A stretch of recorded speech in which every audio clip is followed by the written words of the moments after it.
Добар ден, почитувани гледачи, ново издание на емисијата Напладне. Денеска повторно продолжуваме со економските теми, ќе разговараме за туризмот во една економска криза, во една енергетска криза, а наша денешна гостинка е професор доктор Ангела Пасквале од Факултетот за туризам и угостителство. Добар ден, добре ни дојдовте.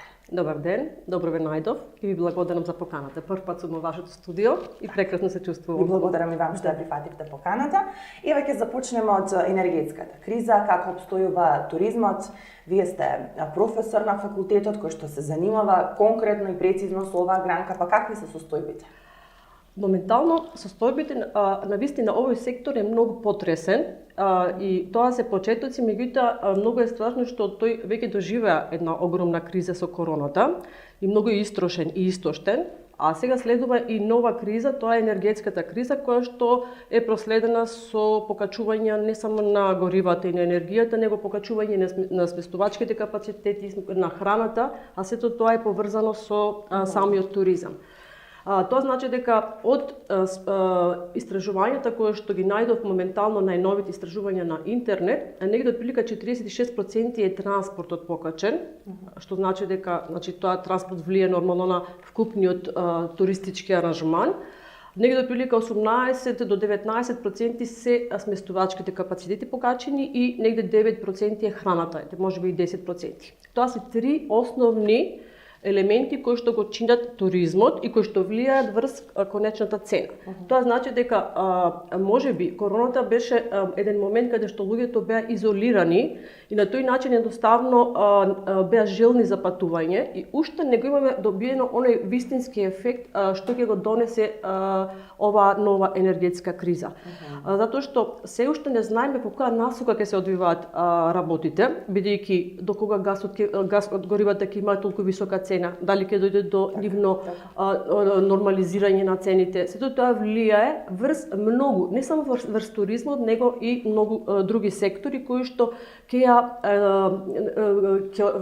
влијаат врз понудата и побарувачката на самиот пазар. Едноставно, например, еве да ви кажам само во податоци, конкретни, во сите истражувања во земјите било утврдено дека, со одредено истражување, дека американците оваа година, токму 2022, кога заврши короната и кога почна енергетската криза, кога се покачија цените на транспортот, многу од нив одлучиле да го променат начин на патување со авион, и на тој начин да патуваат со автомобил или воз или некоја друга алтернативна форма на транспорт која што е поевтина. Најверојатно, тоа ќе се случува и во наредните години, доколку нормално имаме со горивата високи цени, со тоа што ќе се користи алтернативен транспорт поевтин. Тоа се случувало во Америка. Во англичаните го скратиле бројот на денови. Наместо да престојува 10 дена, 7 или 6 дена, бидејќи нормално цените се повисоки, а додека јапонците одлучиле да се ги скратат трошоците за користење на теретана.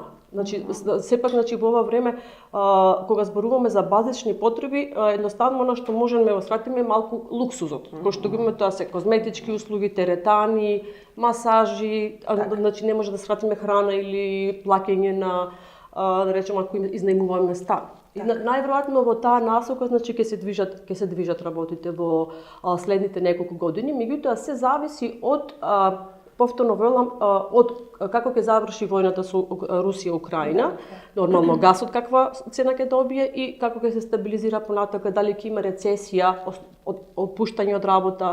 Сваќате, бидејќи овој сектор е навистина сега многу и многу е важно да кажам дека сега оние кои што најбрзо ќе ги направат промените, ќе се адаптираат на новите промени, тие ќе издржат. Односно, сите оние кои што ќе чекаат нешто да се случи, а не се адаптираат на самите промени, тоа значи дека најбрзо што мора да се направи е енергетската ефикасност. Што значи тоа енергетска ефикасност? Затоа што долго време зборуваме ние за енергетска ефикасност и сега најчесто и сакам да се прашам зошто ни се случи тоа нас сега во овој момент да имаме ние толкава голема зависност од енергенси како држава. Така, бидејќи ако ние сме независни од енергенси, ќе бидеме и политички независни, така? Така сме вложувале. Постојано зборуваме за дека ресурси се при крај, дека оние кои што се необновливи, дека се лимитирана нивната количина и дека треба да се пренасочиме на обновливи извори на енергија, меѓутоа некако сите, знаете, онаа книга баш сега ја читав скоро, кој ми го здипли моето сирење. Не знам дали имате читано таа книга. Не сум читала. Да. Тоа се само да кажам кратко. Многу е важно. Значи тоа биле 4 глувчиња кои што имале некоја, речам, ова е нормално символично, живееле во некоја пештера, имало многу сирење. И секој ден од тоа сиренце се јаделе, меѓутоа еден ден сирењето го изеле. Така. И сега што се случува? Едното глувче видело дека нема сирење и веднаш тргнало да бара по тие лавиринти темни, страшно, не знае патот, меѓутоа излегло, да речам, и се било храбро да излезе. Второто се мислело да излезам, да не излезам, знаеш, како, меѓутоа покасно излегло. Третото глувче размислувам, како ќе излезам, ќе дојде сирење, сигурно ќе се донесе, ме сваќате, и четвртото воопшто не излегло. Ме сваќате, сега зависи класичен пример за она што се случува. Колку ние побрзо ќе се адаптираме на самите промени. Да. И сега сите овие процеси ја донесаа таа инфлација, галопирачка инфлација, која што се уште имаме, иако нели се најавуваше дека ќе се намали, тоа не е точно, сега ја гледаме тие скапи цени. Сега тоа е еден ланец кој што ги поврзува сите работи. Апсолутно. Тоа е ланец кој што ги поврзува, затоа ви велам. Многу, значи, ќе биде, затоа, значи, во овој сектор е навистина многу сега чувствителен. Чувствителноста доаѓа што тие мора да ги покачат цените. Нема да бидат рентабилни во, ме сваќате, значи, затоа што ви реков, храната е покачена, струјата, енергенците се покачени, сето тоа е врзано со и нормално најголем проблем е недостатокот на работна сила во самиот сектор. Тоа значи дека што ќе се случува во догледно време, како што јас ги гледам работиве. Ако има рецесија, ќе има отпуштање на работници од работа и ќе има многу понуда на работна сила. Меѓутоа, во овој последен период се случи да овие, да речам, дигитални компании, софтверски компании вложуваат многу во стручњаци и таму платата е многу висока. Инвестициите кои што ги направи Магна, Коста, еве така зборуваме за тоа, повлекоа многу луѓе. Така, луѓето исто така заминаа во Хрватска, во Германија за работа и има недостаток. Значи сите овие три елементи се клучни како понатака ќе се одвива работата. Јас чисто се сомневам дека инфлацијата ќе се врати назад, затоа што првично да се намали, меѓутоа како ќе се намали инфлацијата? Нормално, знаете што е инфлација. Ако лани сум купила за, да речем, 1 кило месо со 400 денари, ова година можам со 400 денари да купам 800 грама месо. Ме сваќате? Меѓутоа, затоа велам дека зависи се како ќе се движат понатака работите со нафтата, со гасот, со енергенците и колку ние ќе можеме да вложуваме во тие соларни панели, во обновливи извори на енергија, малку да ги намалиме тие трошоци. Платите дека ќе се зголемат, мора да се зголемат. Се тоа влијае ли на понудата на Охрид како туристички центар? Да кажеме, сега рестораните се во една ситуација кога многу се скапи производите, па можеби нудат нешто што е малце поевтино, колку да не ги затворат. Уште не се издиференцирани работите, нормално. Јас во разговор со сите мои пријатели, бидејќи често сум надвор и патувам и се дружам, сите велат дека немаат веќе пари да одат на ручек, на вечера за јадење, него едноставно тоа се пари кои што само можат да одат на едно кафе во текот на денот и веќе тоа да се избегне јадење надвор. Тоа е една работа. Втора работа е најверојатно во време ќе настане едно раздвојување. Средната класа ќе има најголем притисок. Она класа која што уживаше, да речеме, во нормални хотели, 4 звезди, така, маца лагодно во ресторани, тие ќе имаат најголем притисок, затоа што најверојатно цените ќе бидат поскапи. За оние кои што се малку поимотни, нема да има проблем. Дали ќе платат, да речеме, 2000 или 2500 денари, ништо не му значи. Овие сиромашните едноставно и никогаш немале можност, меѓутоа оваа средна класа сега ќе мора, значи, да ќе биде најпогодена. И најверојатно тука ќе се одвива и понудата. Ме сваќате? Значи сега понудата треба да се адаптира. Што значи тоа? Да се направи понуда со пониски цени, меѓутоа да се внимава да не се намали квалитетот, затоа што на крај крајшта се плаќа. Значи мора цена квалитет да биде соодветна од една страна, а од друга страна да се направат што поуникатни понуди за да немате конкуренција, затоа што ако имате конкуренција секогаш цените мора да се спуштаат, а нема да имате приход, значи нема да бидете рентабилни. И нормално луксузот ќе доминира за оние луѓе кои што си имаат пари. Затоа велам, значи она средни понуди и средна класа ќе се некако ќе се мислам дека ќе биде најпогодна. Да, а понудата во нашите ресторани упадна ли?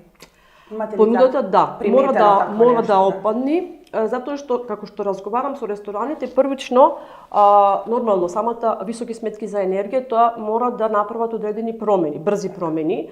Тоа се значи првична инвестиција во многу економични апарати. Значи, знам дека во целата ова после корона е многу тешко да се инвестира во економичен, не економичен, него енергетски ефикасен фрижидер, клима уред, да речем дограма, се тоа чини. Сваќате сега во она истоштеност после корона е многу тешко. Со многуто што разговарав, они што се пргави, што зборувам дека ќе се значи се борат и веднаш знаете, многу е важно како ќе сватите ситуацијава сега, емоционално или рационално. Ако плачеме и чекаме од државата нешто се случи, тоа е најголемиот. Значи тоа е губење уште од прво. Друг момент е рационално да ги земете ситуацијата, да бидете над ситуација, враце, и што значи? Фотоволтаици, веднаш. Втор момент, менито да се анализира. Дали во менито имате вие јадење кое што намирници користите, речеме, само за едно јадење. Свакате понуда. И сега вие во фрижидерот го чувате тоа, го оптоварувате заедно. Да се во моментов треба да се направи рестрикција на менито. И кај нас многу луѓето, менаџерите немаат таква едукација, затоа што често пати имаме, да речем, мора да се прави анализа. Кога вие нудите нешто, имате 4 вида на, да речем, елементи. Првото е, имате понуда која што многу е атрактивна, така, имате добар профит од нешто што многу добро оди, и тоа ви е како старс на ресторанот, и тоа мора да го чувате. Сваѓате? Имате нешто што имате добар профит, ама не е толку атрактивно, тоа значи треба да ја интензивирате промоцијата, да пробате дали со пониски цени, дали да дадете нешто во комбинација, да направите некој настан поатрактивно. Едно е кога имате, да речеме, многу атрактивно, ама немате добар профит. Тоа е на некој начин, викаме, hope или надеж, дека тоа, и едно е ако ниту е атрактивно, ниту ви дава профит. Така? А вие ги чувате тие продукти во фрижидерот затоа што го имате тоа на мени. Тоа веднаш треба, значи, да го isfрлите од мени, да го редуцирате во фрижидерот сето тоа што го имате, да бидете, значи, наместо 2 фрижидери, тогаш ќе имате еден фрижидер потрошувачка. Ако видите дека во еден дел од денот имате постојат, знаете како, ако сакаме да работиме професионално, денеска софтверската технологија има многу јаки инструменти. Ме сваќате, значи тука има софтвери кои што се за профитабилноста и ви кажува во овој денов имате најмногу профит. Овде ви треба најмалку работна сила. Ме сваќате, и сето тоа толку е софистицирано и детално што вие врз основа на тие софтвери можете да добиете. Овде да речеме наместо двајца во смена, значи во овој период ќе ставам еден во смена. Фрижидеров го редуцирав. Ако са балето гледате дека 3-4 кафења се испиени, а вие сте потрошиле струја. Да.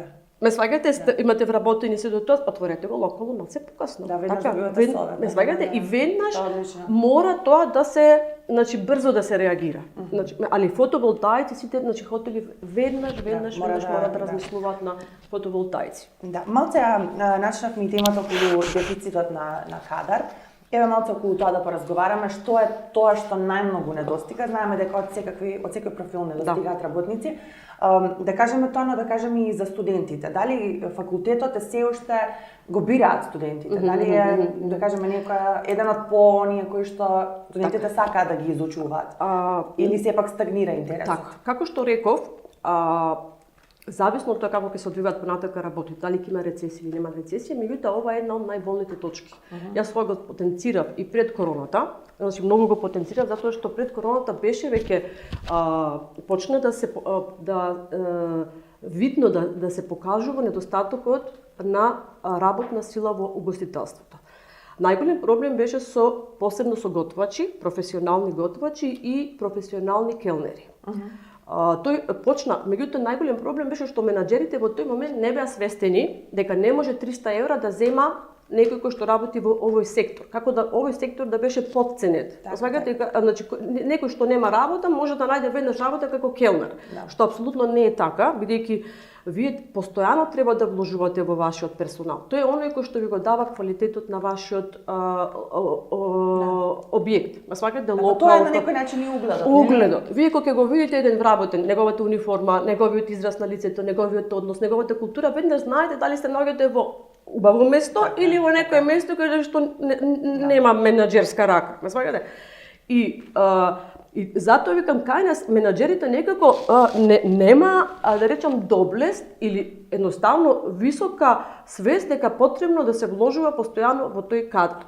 И тука кадарот беше со 300 евра, значи првично во оваа ситуација, еве и пред инфлацијата не може да се рани семејство. Ме сваќате, значи не може вие да му давате 300 евра, а дополнително значи на тоа да прековремени работни сати, нема некоја регуларно работно време, ако има бакшиш па се дели, се зема, значи сум имала примери. Еве ќе ви кажам, значи нема да кажам мојата ќерка работеше, нема да кажам во кој објект, за Нова година.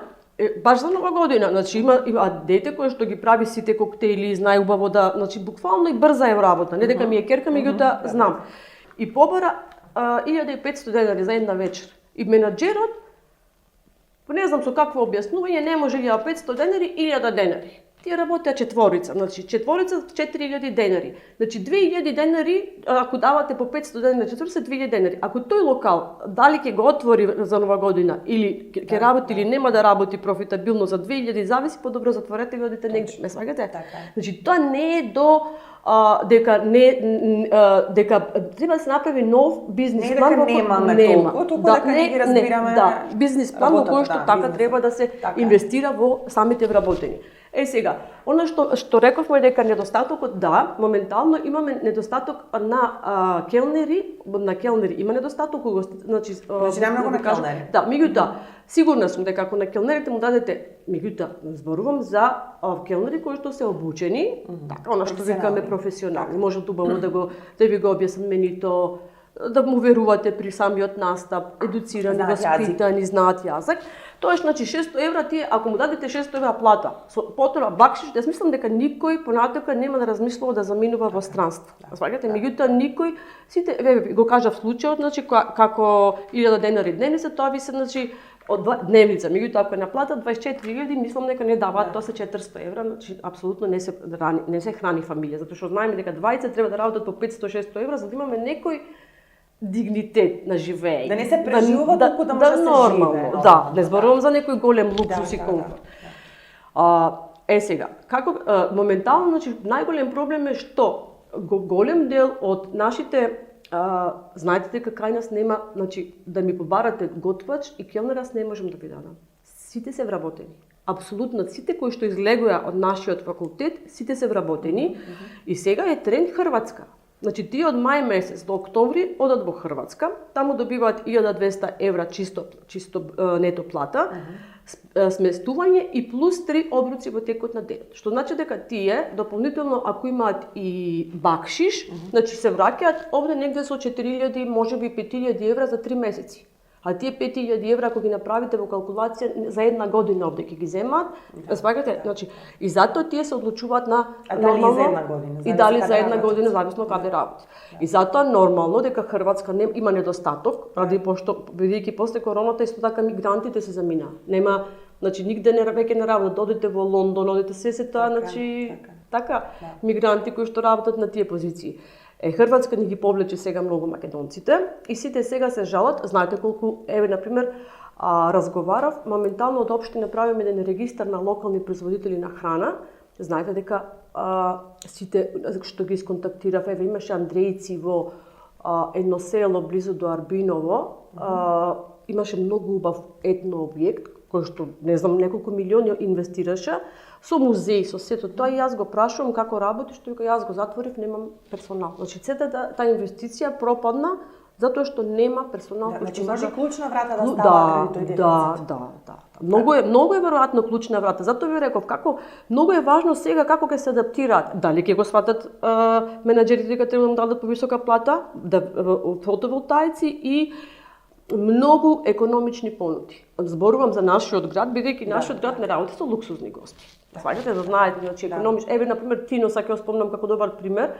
Се јавив, тие се постојано полни. Така, затоа што зошто дадава значи 170-180 евра за 3 дена со користење на спа, полупансион и луѓето едноставно се задоволни постојано. Тие се сватија дека едноставно зимата треба да ја премостат, дали ќе бидат на позитивна нула, меѓутоа ќе го задржат персоналот, нема да се во губиток и понатаму ќе пролетта ќе видиме што ќе донесе. Така, значи тие брзо се адаптираат. Или па друга варијанта е затворете го хотелот до октомври, а затворете, значи направите една добра понуда, затоа што во лето имаме голема побарувачка и може да се качат маржите на аранжманите.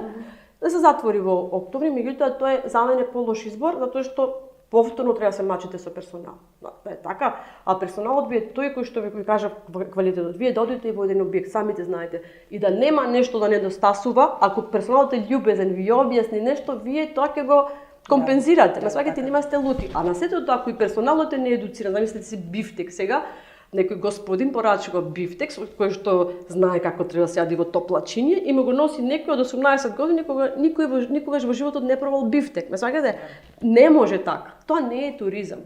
И затоа велам дека значи зависно од тоа. Сега што се случува со нашите студенти? Ние моментално знаете дека ова година имавме најголема побарувачка на гастрономија. Најголема побарувачка и сега дури ми се јавуваат многу затоа што сакаат да се запишат на гастрономија. Знаете дека еден готвач моментално во Хрватска зема како еден добар хирург плата. Сваќате? Да, но тоа е проблемот, нели они учат за да заминат во Хрватска. Како да ги задржиме дома? Тука треба да имаме и државна стратегија. Државна стратегија и финансиите, да, зборувам. Да ги Овде стимулира. значи никој не сака да живее во туѓина. Така, значи верувајте. Сите кои што ќе одат во друга држава, затоа што одат ради финансиски благодети, да малку да живеат како нормални луѓе. Така, иначе секогаш се граѓани на втор ред. Секогаш едноставно не си испочитуван. Тоа требаш си намо некој брилијантен научник или некој за да можеш да добро да бидеш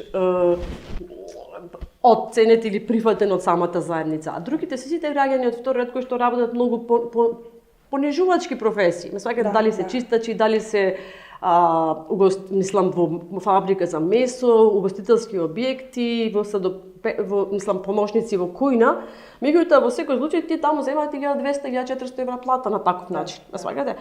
И го компензираат. А и понатака јас стално велам дека добро е тогаш еднаш да одат тие во странство. Знаете зошто? Затоа што го учат јазикот, учат систем кој што е дисциплиниран. Знаат дека за кој кажете ми работи 8 сати кај нас. Не, секогаш се продолжува тоа работа. Така, значи не да се продолжува, ама и некогаш и продуктивноста не е на толку високо ниво. Така ме сваќате? Затоа што и во угостителските објекти и тоа е многу важно кој ќе го примиш како келнер или како може на пример еве јас сум гледала тројца се так, околу ниту гледаат по масите, а еден само работи. Тој еден работи за тројцата. Ме сваќате, а вие тие пари ги давате. Значи продуктивност е многу важна, а тие од Германија или од не знам потенцирам Германија, тоа што Германија е најчесто значи таа земја која што бара работници, кога ќе се вратат со научен јазик, со научена дисциплина, со тој чип во главата, сваќаат дека Македонија да. Некаде сме на крај на разговорот, спомнавме и за понудата, но ева уште еднаш да кажеме дали малце се освестивме кон она мени кое што ние го нудиме. Сакаме елитни гости, а реално уште сме на плескавица и на... Значи сега ќе ви кажам, значи кај некои традиционални јадења кои што не се менуваат со децени. Многу значи зборувам, апсолутно. Еве се например бев ќе кажам најпоследното мое доживување во Белград бев на во Лафает и после Лафает има тој Белград на вода. Така. Секој кафич беше различен. Од суши, значи и од интериер, од начин на послужување, од пристап, од мени, значи буквално имаш 5-10 различни. А ние почете го Охрид од Гарден до последно, значи апсолутно имаме неколку се издвојува. Значи не можам да не кажам еве на пример Харбор има твој концепт кој што за зима не е добар. Ме сваќате затоа што тоа е за елитни гости во лето, па тука ме сваќате тоа е многу е важно сега тука динамични цени да се направат. Тоа што викам променливост, во зима адаптирај го менуто на домашни луѓе. Ме сваќате направи са нормално и тоа е имиџот малце ќе го смениш, ама мора некој промени заради тоа што на имиџот секогаш е важен, меѓутоа најважен. Меѓутоа накрај треба да профит да имаш од нештото. Лион прави добри промени, меѓутоа грото сите се, значи, едноставно еден на друг идентични. Апсолутно се идентични, немаат креативност во менито. Значи, оно што ви реков, постојано да се анализира, нови понуди, опипај го пазарот, види цените дали може да додат погоре, подолу, мора да се направи, затоа што првично ние охријани немаме, да речам, навика да одиме на вечера, да кажете ми, младите одат на пица, кој, да речем, кога се оди на вечера во ресторан. Ние имаме ручек во 4 часот, така, и тоа е веќе време кога после тоа пијат кафе, и кај нас мислам дека во Охрид во зима не знам дали би функционирал fine dining ресторан или мислам дека дали имаме публика, да кажеме, немаме потрошувачи клиентела кои што би ги користеле тие производи. Тоа е еден момент, значи првично како луѓе сме такви. За разлика да речеме од битолчани, еве сега бе во Кавадарци.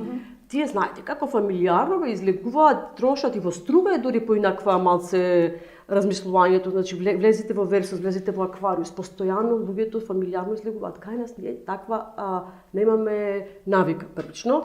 Ма и во Охрид цените, да кажеме, и да, се малце повисоки. Немаме, например, една градска кафана или ресторан, каде што Мечи, например, видите како добро работи. Сваѓате, тука ви е еден пример како имате еден стандарден квалитет, значи кој што не паѓа, значи стандардно, нормални цени и луѓето, мислам дека и Мечи најдобар пример за оваа ситуација како треба да се одвива во која насока. Сега што конкретно, што ќе им порачаме? На момента само да докажам за вас кратко дека многу е важно, знаете што сега моментално да се свртиме кон локалното. Ме сваќате, значи да видиме од каде ги набавуваме нашите намирници. Гледате, сите земји кои што се почитуваат себе си како една Норвешка, како една Канада, се најмокрите земји. Ние ние сме земја кои што сме зависни од увоз. 70% од храната ние увезуваме. Може да замислите, ако ние по 2-3 евра по човек трошиме минимум во денот, 2 милиони по 3 евра се 6 милиони евра кои што секој ден излегуваат, ајде не 6, 5, 4, ние да донесеме пари. Сваќате? Мора локалното да го испочитуваме. Знаете, сега во овој регистар барав луѓе нема сирење, нема млечни производители, сите ги продадоа стоката. Ако ние како држава кој што имаме 280 сончеви денови, сваќате, еден министер од странство еднаш ми рече пред 10 години, вика, вие имате вода, имате сончеви денови и зелени луми, вика, имате. Значи, на сето тоа, да ситуација да увезуваме храна. Значи, мора ние, готвачите, да се насочиме, значи, да има поголема побарувачка за локална храна. Првично, локалната храна ние со познат идентитет. Ме сака да знаеме од каде потекнува, познато потекло. Второ, имаме 0 километри транспорт, не трошиме енергија за транспорт. Парите влегуваат во локалната самоуправа. Тие пари понатакат истиот тој ќе ти дојде во ресторан. Ме сваќате? Тоа е многу важно за ние сега, а дополнително во туризмот локалната храна е еден многу моќен инструмент, идентитет со кој што ќе имаме препознатливост. Затоа што сега мора ние да се изградиме како дестинација. Ние нигде не сме во моментов. Зошто не сме?